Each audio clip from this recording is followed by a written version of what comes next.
Bonjour et bienvenue pour ce nouvel opus de Rabbin dans la Cité, avec pour la première fois un rabbin, Jacob Azerwal, qui est un psychanalyste. Et donc voilà, on va parler du divorce ce soir avec toujours Rav Kremezi en direct de Montréal, Roche Kollel, Roche Yeshiva qui intervient dans énormément de points du site et notamment dans la ligne d'écoute. C'est là que vous allez beaucoup vous retrouver. Et Yaakov Israël Azerwal qui nous vient directement, qui vient d'arriver, d'accord, et qui va nous justement donner le là à cette émission. Il est spécialiste du couple et de la fin du couple aussi. Et donc du divorce. Non, je ne suis pas spécialisé du divorce. Moi, je fais le contraire de l'avocat. Je fais tout pour éviter justement le divorce. En tout cas, vous êtes spécialiste des questions fines de la famille. Et on va démarrer par une première question halachique pour cadrer bien avec Rav Kremezi. Comment finalement un Beit Din en vient à prononcer un divorce? Ça veut dire que, si vous pouvez, pour nos auditeurs, retracer le cheminement entre la demande de divorce, d'accord, et la réalisation du get, sachant que c'est une mitzvah, évidemment, de la Torah, pour les gens qui, malheureusement, n'arrivent plus à rien créer ensemble. Okay. Bonsoir à tous, bonjour à toutes. Tout d'abord, je pense qu'il y a question, elle doit être séparée en deux. Quand il y a des questions halachiques qui rentrent dans les questions du divorce, ou quand ça n'est pas véritablement des questions halachiques, mais des questions personnelles. On va prendre juste des cas de figure pour que tout le monde comprenne. Par exemple, si un homme ou une femme aurait des problèmes halachiques, une femme qui aurait trompé son mari, par exemple avec témoins où on est sûr de ce qui s'est passé, donc le Beit Din va être obligé de prononcer et de demander au mari de donner le divorce. Ça veut dire qu'il y a certains cas dans la halakha où même si par exemple le mari ne veut pas divorcer, ou la femme ne veut pas divorcer, mais la Torah nous oblige, dans certains cas de figure, où nous sommes obligés de venir à divorcer. D'autres cas, par exemple, où le mariage est interdit d'après la Torah. Par exemple, si un monsieur aurait marié une sœur précédemment, et il a marié sa deuxième sœur, il y a un problème halachique dans le mariage. Donc, il y a certains cas de figure où c'est la Torah qui va nous obliger à divorcer. Dans d'autres cas de figure où on n'est pas dans des problèmes halachiques, dans des cas personnels, on va juste prendre un cas où le Shulchan Aruch ramène dans Even Haezer, où par exemple, la madame vient au Beit Din et se plaint et dit que son mari lui fait peur. Elle dit voilà, mon mari rentre à la maison, il crie beaucoup, il crée une certaine terreur à la maison et que, bien sûr, les rabbanim vont essayer de parler au mari, ce qu'on appelle faire un Beit Din Shalom, essayer d'envoyer le mari en thérapie, de façon à ce qu'il va faire ce qu'on appelle en anglais un anger management, il va apprendre à calmer sa colère. Mais on va dans le cas où la femme va dire, ça ne passe pas. Mon mari rentre à la maison, pisse des cris de colère, me bat, me fait certaines choses qui ne sont pas acceptables. Dans ce cas-là, le Beit Din a l'obligation de demander que le mari va donner le divorce à sa femme. Ah, s'il y a pas d'amélioration, c'est une des raisons pour lesquelles le Beit Din est contraint de demander le divorce. Si la femme est dans une situation de peur, ou dans une situation où elle se sent mal à l'aise dans sa vie de tous les jours, alors même si on n'est pas capable de pouvoir dire clairement combien est ta peur, on ne peut pas mettre un numéro sur une peur, c'est un sentiment que la personne, que la femme va ressentir, la halakha permet au rabbanim de forcer, même dans certains cas, le mari à donner le divorce à sa femme. Monsieur Azerwal, une question que je voulais vous poser. Ouais. Aujourd'hui, même la communauté juive, d'accord, est de plus en plus touchée. Ça veut dire qu'on était quand même toujours un peu en décalage, assez préservé, etc. Je suis le premier à le dire, aujourd'hui, au niveau mondial, ouais, on a plus de 25% des couples juifs qui divorcent. Ouais. Est-ce que vous pensez, d'après l'expérience que vous avez, que c'est principalement dû à un manque de préparation au mariage? Déjà, je voudrais juste rebondir par rapport à ce que vous avez dit, parce que effectivement, pour moi, la communauté juive, c'est une sorte de thermomètre. Pourquoi? Parce que si vous voulez, avec tous les principes qu'il y a dans la religion, qu'il y a avec toute la solidarité qu'il y a, etc., normalement, il ne devrait pas y avoir autant de divorces, autant de suicides, autant de dislocations familiales, etc. Or, aujourd'hui, on voit bien que même chez des religieux, comme chez des gens traditionnels, etc., il y a des dislocations familiales, il y a du préserve des suicides, il y a du préserve des dépressions majeures, il y a des divorces, etc.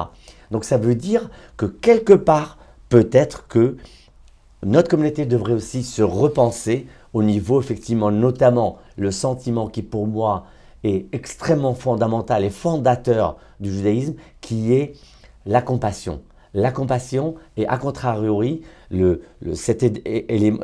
sentiment d'individualisme et d'égocentrisme que nous aussi, nous sommes malheureusement contaminés, on est devenus extrêmement égocentriques et individualistes.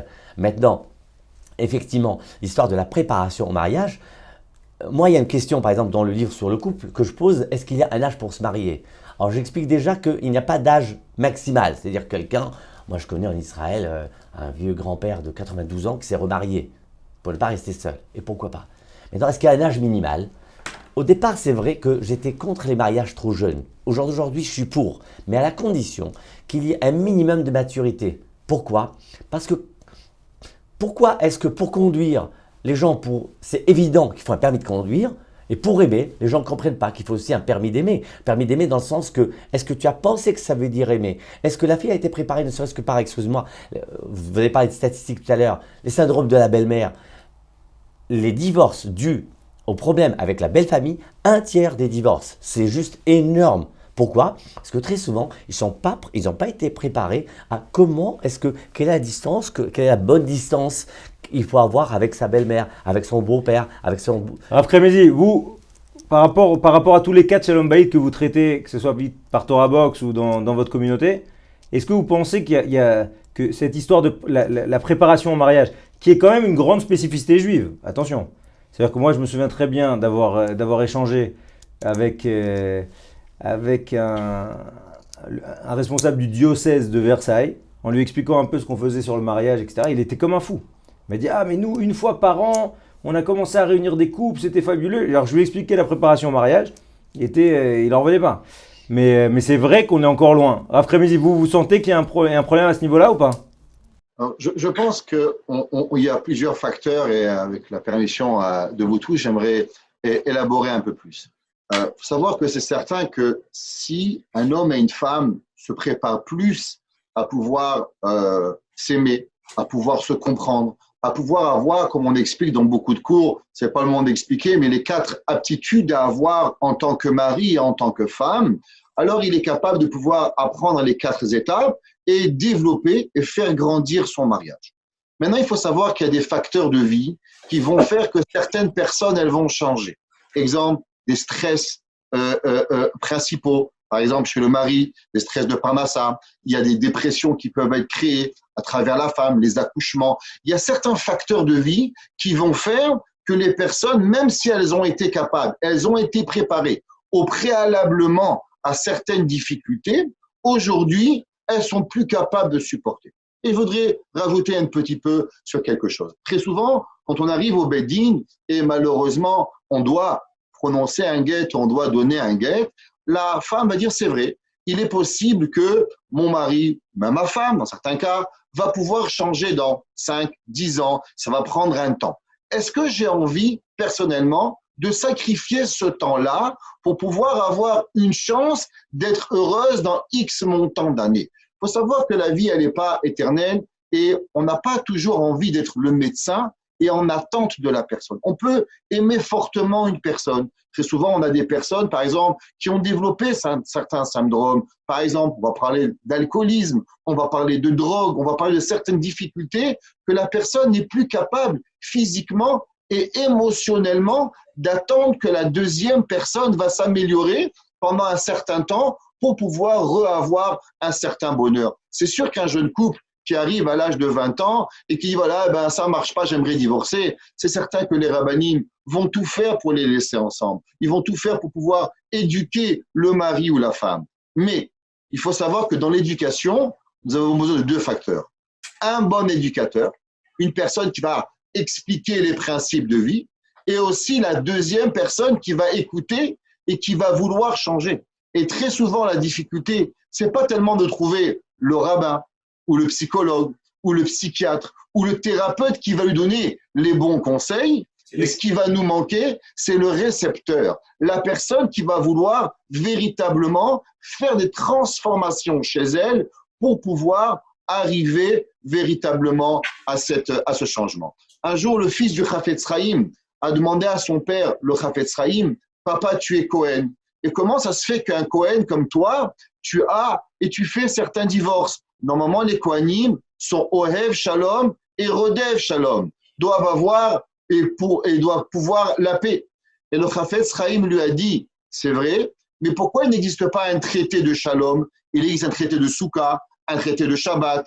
Et le Chafetz Chaim a dit, à cause qu'il y a des fois dans la vie, le divorce apporte la paix dans des foyers. Des fois, il y a des enfants qui souffrent journalièrement des comportements de père et de mère. Des fois, il y a des femmes ou des hommes qui sont dans une souffrance terrible et malheureusement, comme la Gemara dans Giti nous dit qu'à chaque divorce, le misbéach pleure, et c'est une vérité, mais pourtant, souvent, dans certains cas, on a besoin de passer dans ce processus pour pouvoir rapporter la paix dans les personnes. Moi, j'aimerais profiter de votre expérience. Ça fait des années que vous occupez d'affaires de conjugales.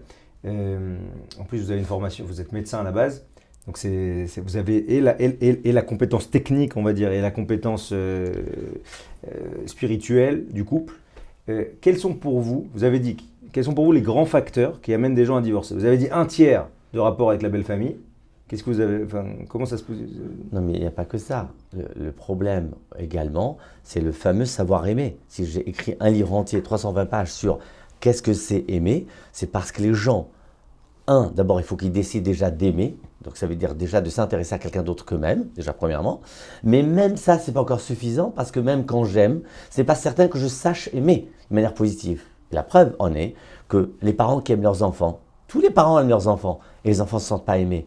Les couples que je reçois, 70% d'entre eux s'aiment et pourtant ne se sentent pas aimés. Donc ça veut dire aimer, ce n'est pas suffisant. Il faut savoir aimer. Autre chose, il est que dans un couple, malheureusement, chacun vit avec ses propres failles, avec ses propres handicaps. Et le problème, il est qu'il est capable, ou elle est capable, de projeter sa souffrance sur l'autre, pensant que l'origine, c'est l'autre. Donc ça veut dire qu'il faut déjà penser ses propres failles pour pouvoir aimer. Il faut d'abord savoir s'aimer avant de savoir aimer. Il faut d'abord se soigner ou il faut savoir s'aimer, c'est pas la même chose. J'aime pas le mot soigner, de préserver, c'est pas des fous. Vous avez dit penser.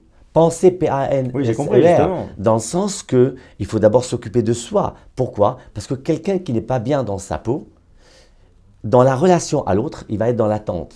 Qui dit attente dit agressivité. Donc, de toutes les manières, ça veut dire une relation complètement faussée, complètement parasitée. Donc, pour vous, le principal moteur du divorce, c'est que les gens ne s'aiment pas. Donc, ils ont du mal à aimer. Ils ne savent pas s'aimer. Ils ne savent pas s'aimer, ils ne savent pas s'aimer. Ils ne savent pas s'aimer, ils ne savent pas aimer. Parce que aimer, c'est être capable d'avoir de la compassion, encore une fois. Donc, ça veut dire de ressentir ce que l'autre ressent. Qu'est-ce qui lui fait plaisir? Qu'est-ce qui lui fait de la peine? Et ça, je peux vous dire, essayez de faire des tests. Vous verrez que les couples, même mariés depuis un certain temps, ne se connaissent pas. Après Mézi, qu'est-ce que vous en pensez sur le savoir aimer? Tout d'abord, c'est marqué dans Chazal, marqué dans la Torah, qu'il y a plusieurs façons d'aimer. Et on sait particulièrement que dans l'amour, il y a deux choses. Il y a ce que je fais, il y a ce que l'autre ressent. On sait que Yaakov a venu dans la Torah, et c'est écrit Vayehav Yaakov gam et Rachel. Yaakov, il a aimé aussi Rachel. Pourtant, la Torah nous dit plus tard que Vayar Hashem qui s'est noué à Léa et que Léa était haïe. Il dit le Netziv de Vologine, comment la Torah peut se contredire? D'un côté que Yaakov aimait Léa et de l'autre côté que Léa était haïe. Et le Netziv de Vologine dit qu'il y a deux façons de faire. Il y a ce que moi je fais et il y a ce que l'autre ressent. Dans beaucoup de couples, nous avons un mari par exemple, il pense que lui acheter des fleurs à sa femme, ça va être lui déclarer son amour. Il y a des fois des femmes qui pensent que faire un souper à son mari, ça va être cette façon que le mari va l'aimer. Mais ce n'est pas seulement ce que toi tu fais qui est intéressant. Dans le mariage, il faut savoir qu'est-ce que l'autre il ressent. Est-ce que le geste que tu as posé est arrivé au bon destinataire de la façon que toi, tu aurais voulu qu'il se passe? Est-ce que ce que toi tu fais, c'est ce que l'autre il a besoin de ressentir dans son cœur? Ça veut dire que, comme le docteur l'a dit, il y a certaines choses que je fais, mais est-ce que la personne en face de moi a ressenti l'action que j'ai fait. Si moi j'achète des fleurs à une personne qui est allergique aux fleurs, alors j'ai les meilleures intentions du monde, mais c'est pas pour ça que ça va faire plaisir à l'autre. Savoir lui parler dans les moments comme elle veut, comme on nous dit, dans le où, dans le quand, dans le comment, apprendre la communication, apprendre à savoir comment la personne ressent l'amour. On connaît les 5 langages d'amour. Pas chacun de nous n'a les mêmes critères d'amour. Et apprendre à connaître l'autre, à savoir comment l'autre comprend l'amour et lui faire ce que moi, pas ce que moi j'aimerais qu'on me fasse, mais plutôt lui donner ce que elle a besoin pour être ressenti, aimé de la façon que elle le ressent. Docteur Azerwal, pour rebondir sur ce que vient de dire le Rav, est-ce que vous pensez que les problèmes de couple proviennent très largement d'un problème de communication? C'est clair. Les 2 problèmes majeurs, il y a la communication, mais la communication à un point juste choquante, c'est-à-dire que lui va penser qu'il exprime de l'amour, et elle va ressentir, non pas qu'elle ne va pas le ressentir, mais elle peut même aller jusqu'à inverser ce même langage. C'est-à-dire que quelque chose, on n'a pas le temps ici sur un plan pratique de donner des exemples concrets, mais c'est impressionnant comment un est-ce exemple que quelque concret, chose… c'est intéressant pour nos spectateurs. Un couple en crise, le mari fait un cauchemar dans la nuit comme quoi sa femme, elle le quitte. Il réveille sa femme pour lui dire « Chérie, s'il te plaît, je voudrais te raconter quelque chose. » Elle lui dit « Non, mais ça ne va pas, laisse-moi dormir, tu me raconteras ça demain. » Et bien sûr, le lendemain, donc, il n'a pas raconté. La femme, qu'est-ce qu'elle me dit? Elle me dit « Vous voyez, docteur Azerwal, regardez, je vous ai toujours dit qu'il est égoïste. Vous imaginez qu'en plein milieu de la nuit, il a voulu me réveiller pour me raconter son rêve, il a fait un cauchemar. » Je lui dis « Mais madame, mais ça, donc ce qu'elle a perçu comme négatif, en fait, c'est une belle déclaration d'amour. Pourquoi? Il veut la réveiller. Pourquoi? Parce qu'il avait l'angoisse, comme ils étaient en crise, il la voyait partir avec quelqu'un d'autre. Donc c'est une déclaration d'amour, n'est-ce pas? Donc c'est positif. Elle a perçu comme négatif. Et ça, c'est impressionnant comment est-ce que c'est récurrent et c'est extrêmement fréquent. Donc pour moi, mais pourquoi le problème de communication? Essentiel, la confiance. La confiance ou l'inverse, la confiance. La confiance en l'autre. Quand je confiance, la confiance, c'est elle qui va vous faire lire le texte ou l'événement d'une manière ou d'une autre. Et la méfiance, c'est exactement le contraire. La méfiance, c'est tout ce que l'autre va faire va être interprété de manière négative. Donc il y a ça, et puis aussi, encore une fois, je suis désolé d'insister dessus, le problème de la compassion. Le problème de la compassion. Alors, qu'est-ce que vous entendez? Rav Kremezi, il n'y a pas de pitié. Il n'y a pas de pitié. C'est-à-dire que l'homme fait de la peine à sa femme et on voit qu'il ne ressent pas. Il n'a pas de pitié et la femme est capable, même chose, de blesser, de casser son mari sans qu'elle en ait pitié. Il n'y a pas cette pitié. Elle est capable de le casser et il est capable de lui faire de la peine. Et en plus, comme ils se connaissent, donc ils savent où ça fait mal et ils vont appuyer. Il n'y a pas cette pitié. Voilà, exactement. Rav Kremezi, pour vous, la Rahmanout, c'est aussi un point clé? Je pense que d'abord, en tant que juif, on a trois midot qui sont basés dans nous. Baïchanim, Rahmanim et Gomle Chassadim. Vous savez, notre Rav disait toujours qu'avant d'être Noach était Ish Tzadik Tamim, mais avant d'être Tzadik, d'être pieux, avant d'être Ma'amin, il était un homme, un Ish. Souvent, ce qui manque chez beaucoup de personnes, c'est d'être un Mensch. Parce qu'avant de se marier en tant qu'homme ou femme, il y a une terminologie en yiddish qui s'appelle la metch, être un homme. Ça veut dire qu'on doit être une personne, on doit avoir pitié de la personne. Ça veut dire que, oublions que c'est ma femme, où il est la Havat Israël, où il est la personne qui est en face de toi. Moshe Rabbeinu, parce que le docteur il disait qu'il aimait bien Moshe Rabbeinu. Non, je l'aime pas, monsieur, je suis fan. Fan de Moshe Rabbeinu. Et mon maître. Et avait de l'argent, avait tout ce qu'il avait besoin, mais il est quand même descendu voir ses frères dans la souffrance pour pouvoir les aider. Ça veut dire que quand on est dans une relation, il faut savoir que, on le dit souvent, qu'il n'existe plus le moi et il n'existe plus le toi. On sait que qui connaît mieux que le Rav Levin disait toujours que le pied de ma femme nous fait mal. Ça veut dire quand on est en couple, quand on est en mariage avec quelqu'un, ça veut dire que chaque différence qu'il va faire, chaque douleur, chaque bonheur que l'autre va recevoir, je dois pouvoir le ressentir à l'intérieur de moi. Quand ma femme a une difficulté au travail, je dois la ressentir avec elle, l'appeler. Allô, comment était ta journée? Quand le mari a une certaine difficulté, c'est pas normal que la femme ne le ressente pas. Si chacun de nous va ressentir le bonheur ou la difficulté, alors obligatoirement, on arrive à pouvoir arriver dans certaines choses pour pouvoir y arriver. Très souvent, dans le couple, ce qui arrive, c'est qu'il y a beaucoup d'ego.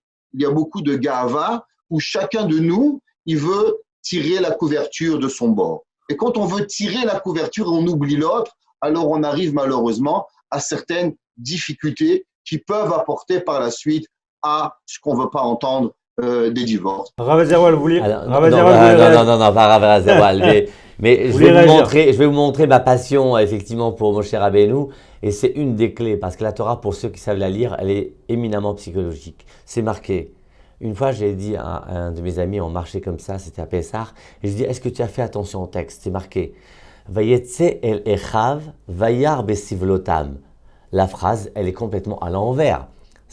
C'est marqué, il est sorti vers ses frères et il vu leur douleur. Normalement, ça aurait dû être, il a vu leur douleur et il est parti vers eux. Okay. On est d'accord? En réalité, ça nous donne la clé de comment percevoir. Il est sorti, ça veut dire, je veux voir. Si tu veux voir, tu verras. Si tu ne montres pas que tu veux voir, tu ne verras pas.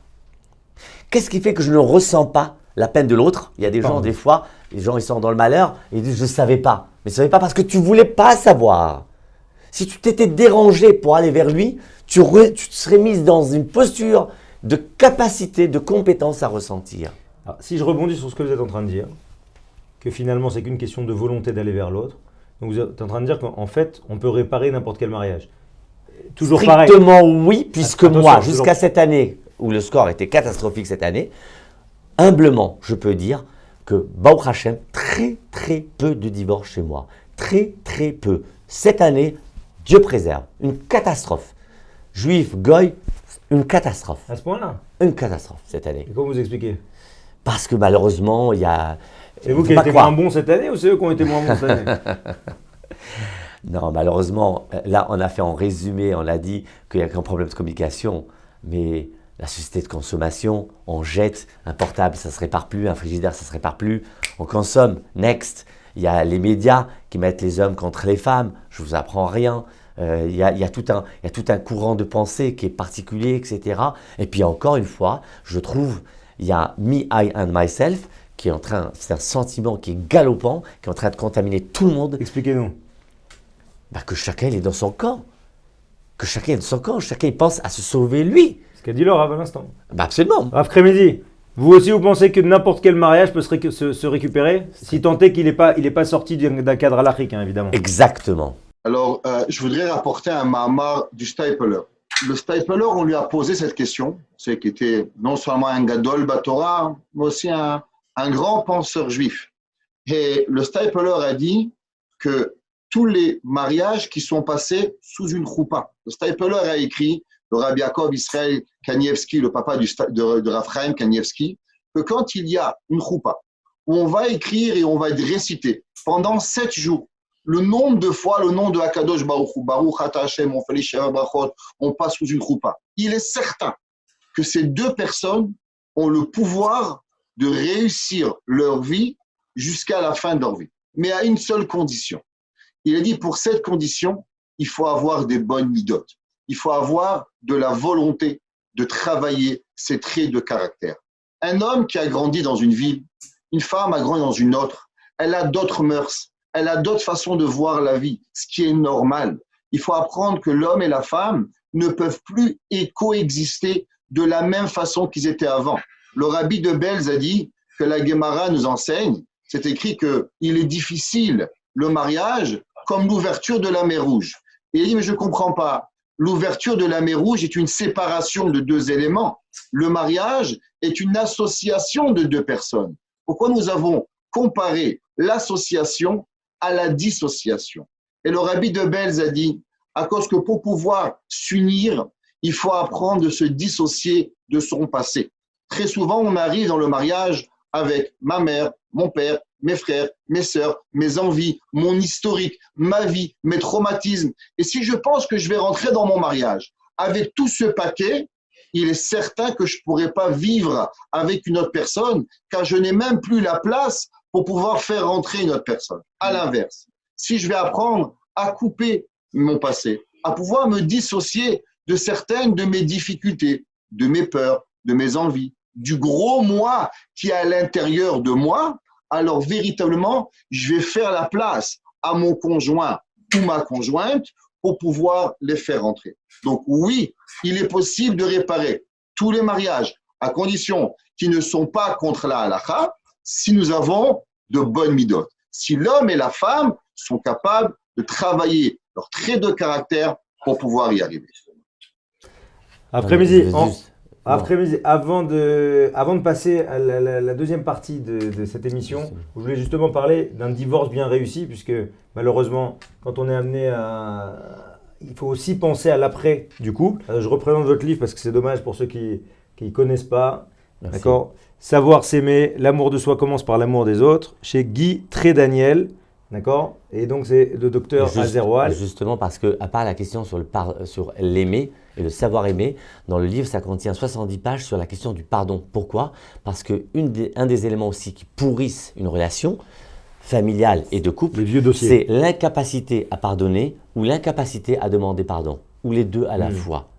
Je voudrais juste revenir sur une idée qui est par rapport à comment, moi, ce qui fait que j'ai pu, Baruch Hashem, aider des couples, c'est pas parce que je suis quelqu'un d'exceptionnel, pas le moindre du monde. Mais par contre, je suis obstiné par la vie, je sais que la vie est précieuse. C'est la raison pour laquelle quand j'aide un dépressif, je sais que c'est très important. Donc je sais qu'on va se battre. Idem pour le divorce, je sais quelles sont les conséquences graves que ça peut avoir quand c'est mal prescrit, encore une fois. Quand c'est bien prescrit, on n'en parle même pas. Quand c'est bien prescrit, on se bat. Et quand on se bat, quand on est obstiné, on réussit. Ok, mais alors quels sont vos conseils pour réussir bien un divorce? Une fois qu'on a compris que ça ne matchait pas, que chacun finalement va retrouver sa vraie moitié, d'accord, c'est Zivuk Sheni. Alors à ce moment-là, moi, ce qui m'intéresse, et on va finir par cette question après-midi, je vais vous poser à chacun d'entre vous, quels sont les conseils qu'on peut donner à nos auditeurs pour réussir leur divorce? Pour pas justement que ce sentiment d'échec, d'accord, perdure et qu'il fasse que ça a déjà pourri la vie des enfants quand tu es marié. Alors, aussi succinctement que possible. Déjà, à défaut de réussir un mariage, autant réussir au moins un divorce. Pourquoi? Quand j'étais étudiant, la mère d'une amie m'a dit « Jacob, c'est quoi pour toi la classe chez un homme ?» Je lui dis « La classe chez un homme, c'est la classe. La classe, l'élégance chez un homme. » Je lui dis « La classe chez un homme, on la voit dans sa manière de rompre. » C'est-à-dire, le vrai gentleman, on le voit dans sa manière de rompre. Tu n'as pas été gentleman dans ton mariage, sois gentleman au moins dans ta manière de te séparer. Et au contraire, tu dis « Ma chérie, je te souhaite, j'ai pas su te rendre heureuse, j'espère que quelqu'un va te rendre heureuse, que tu seras heureuse avec quelqu'un d'autre, je te souhaite un bon mazal et je me souhaite un bon mazal. » Maintenant, dites-moi, à Rosh Hashanah, on fait la fête ou on pleure? À Rosh Hashanah, c'est quoi? C'est la fin d'une année, c'est le début d'une autre. La meilleure manière, si on veut que la fin d'une année porte en elle le germe d'une belle année, eh ben, il faut se débrouiller pour que cette fin soit belle, qu'elle soit élégante, pas dans la haine. Parce que justement, et c'est ça le problème, c'est qu'en plus du divorce, et c'est ça le plus horrible, c'est qu'en plus de ça, ça ajoute de la haine, de la violence, de l'agressivité, alors qu'en fait, il faudrait idéalement que ce soit comme un match de tennis, même le vaincu, eh ben, il serre la main au vainqueur, lui dit bravo, il se serre la main. Dans le match de tennis, il se serre la main 2 secondes. Ils ne sont pas encore connectés pendant des années.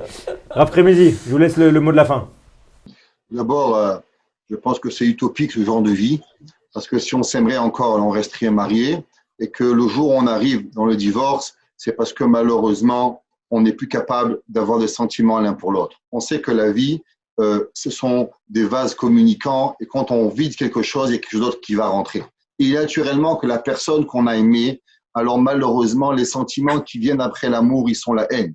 Ça demande beaucoup de travail personnel pour pouvoir ne pas laisser la haine rentrer après l'amour. On ne peut pas, un homme normalement, quand il a aimé quelque chose, si on lui enlève, il va devoir, et c'est naturel, il faut travailler pour ça, pour ne pas avoir cette haine.